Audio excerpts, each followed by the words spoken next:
in association with CSP Foods. No मिलावट, सीधा खेतों से आपके घर तक। मेरे फिटनेस का राज CSP फूड। हमारी पार्टी खुलकर इस विषय को रख रही है।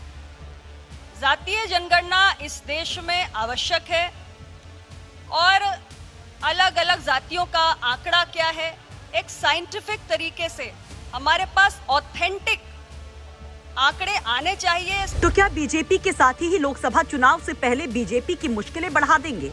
क्या अखिलेश यादव का दांव ठीक से काम कर गया? ये सवाल तब उठा जब यूपी तक उत्सव के मंच से खुलकर अनुप्रिया पटेल ने जातीय जनगणना की बात उठा दी। अनुप्रिया पटेल ने साफ साफ कह दिया, सरकार की योजनाएं कितनों के पास पहुंच रही हैं, कितनों के पास पहुंचना अभी बाकी है। इस पूरी प्लानिंग को बनाने के लिए सरकार के पास आधिकारिक आंकड़े होने चाहिए।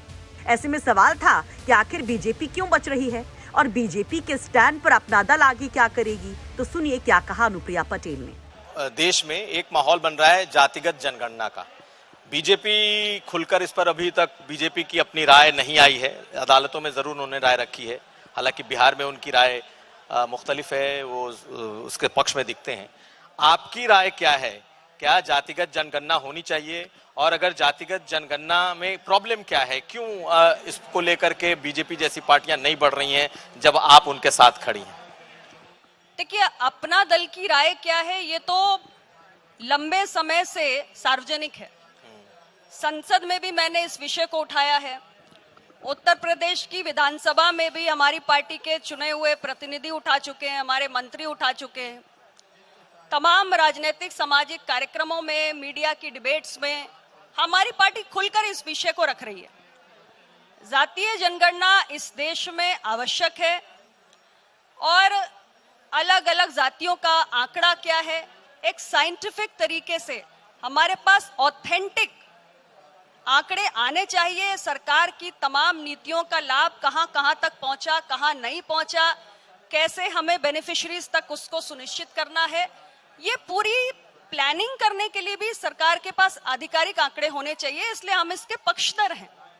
भारतीय जनता पार्टी एक राष्ट्रीय दल है, उनकी अपनी एक किसी भी पॉलिसी पर डिसीजन मेकिंग की अपनी एक लंबी प्रक्रिया हो सकती है और मैं साथ में हूं। मुझे भी लगता है कि कहीं ना कहीं इतनी बड़ी पार्टी है तो अनेक मत होंगे, उसके बीच में से पार्टी जरूर रास्ता निकालने की कोशिश भी कर रही होगी और पिछड़ों के, वंचितों के हक में समय समय पर मोदी जी की सरकार ने कई निर्णय लिए भी हैं। मुझे लगता है कि देश हित में, राष्ट्र हित में समय आने पर जातीय जनगणना का निर्णय भी सरकार लेगी। दरअसल विधानसभा में बजट सत्र के दौरान अखिलेश यादव ने खुलकर अपना दल और निषाद पार्टी से इस मुद्दे पर साथ मांगा था।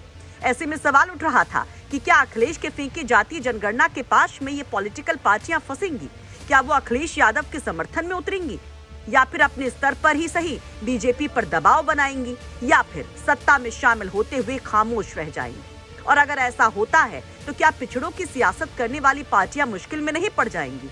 सियासी संदेश की सतह पर समीकरण कहीं गड़बड़ा तो नहीं जाएंगे? खैर, लोकसभा चुनाव से पहले जातीय जनगणना का मामला और गरमाना तय है, लेकिन जैसे एनडीए में शामिल अपना दल और निषाद पार्टी का स्टैंड है जातीय जनगणना को लेकर, उस पर आप लोग क्या कहेंगे? अपनी राय कमेंट बॉक्स में जरूर रखिए। ब्यूरो रिपोर्ट, यूपी तक।